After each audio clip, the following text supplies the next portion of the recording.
La fortune, joyeuse de sa tâche cruelle, et obstinée à poursuivre ses jeux insolents, porte ça et là ses honneurs incertains.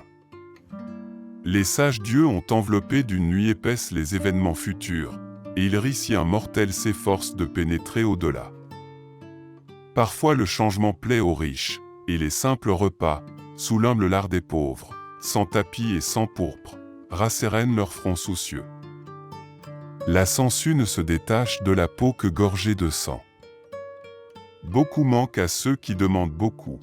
Tout est bien pour ceux à qui les dieux ont donné, d'une main économe, ce qui suffit. Plus on se refuse, plus on obtient des dieux. Le poète a la liberté et le droit de se donner la mort. Le sauver malgré lui, c'est le tuer. L'honnête homme, le sage, critiquera les vers faits sans art, condamnera ceux qui sont durs, effacera d'un trait de plume ceux qui manquent de grâce, supprimera les ornements ambitieux, demandera qu'on éclaire les passages obscurs. Si tu fais des vers, ne te laisse jamais tromper par des gens qui se dissimulent sous une peau de renard. Quand les grands veulent savoir si quelqu'un mérite leur amitié, ils le soumettent, dit-on, à la question du vin et lui font avaler maintes rasades. Une chevelure qui blanchit apaise les esprits amoureux de dissension et de querelles. Elles sont malheureuses, celles qui ne peuvent se livrer au jeu de l'amour, ni oublier leur peine dans le vin. Dans un convoi funèbre, les pleureuses à gages crient et gesticulent plus que la famille, dont la douleur est vraie. Le flatteur, qui au fond se moque, se montre plus ému que celui qui, sincèrement, approuve. Si tu as fait un cadeau ou que tu te prépares à en faire un, ton homme sera tout content.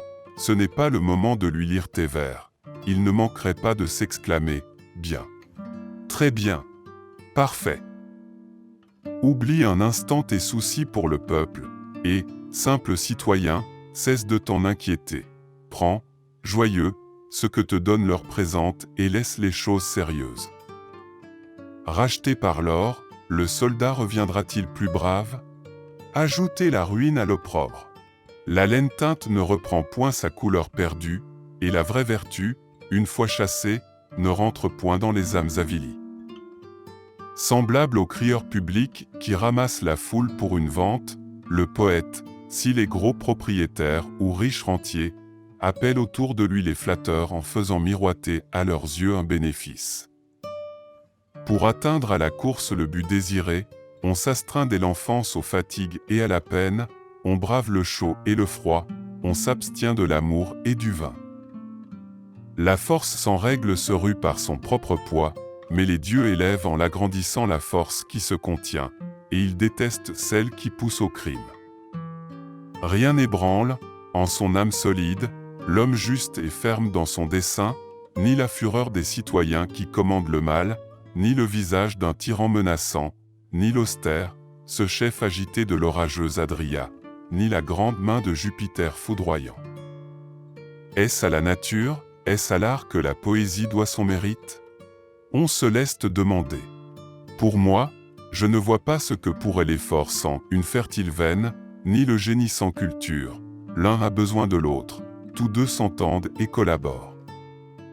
C'est en vers que fut dévoilé l'avenir, c'est au langage des muses qu'eut recours la morale, la cour faite au roi.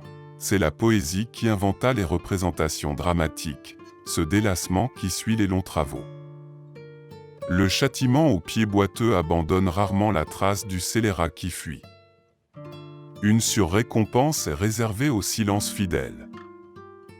Distinguer l'intérêt général des intérêts privés, le sacré du profane, interdire les unions vagabondes, régler la condition des époux, fonder les villes, graver les lois sur des tables de bois, tels furent les premiers effets de la sagesse.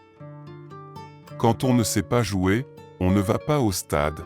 Quand on ignore le maniement de la paume, du disque, du cerceau, on reste tranquille. Sinon, les spectateurs, pressés dans l'amphithéâtre, ont le droit de se moquer. Dans un poème, dont le seul objet est l'agrément de la vie, si l'on s'écarte un peu du premier rang, on tombe au dernier. Un jurisconsulte peut ne pas avoir la puissance de l'éloquent Messala, ni la science d'Olucaselius, sans cesser d'être estimable. Mais un poète n'a pas le droit d'être médiocre, ce droit lui est refusé par le public, les dieux, la publicité. La vertu, fermant le ciel à ceux qui ont mérité de ne point mourir, y monte par des voies inconnues, elle fuit avec dédain, d'une aile rapide, les vulgaires multitudes et la terre fangeuse.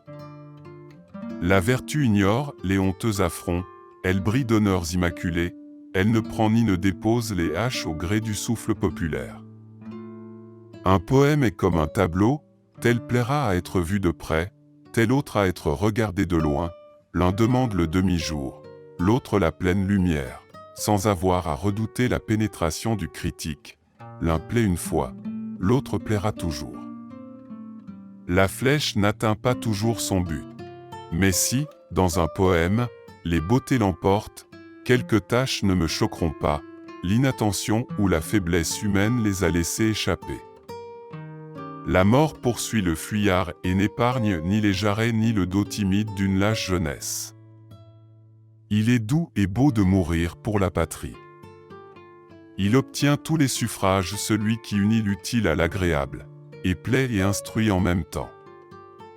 Les vieillards ne veulent pas d'un poème sans enseignement moral, les chevaliers dédaigneux ne vont pas voir un drame trop austère.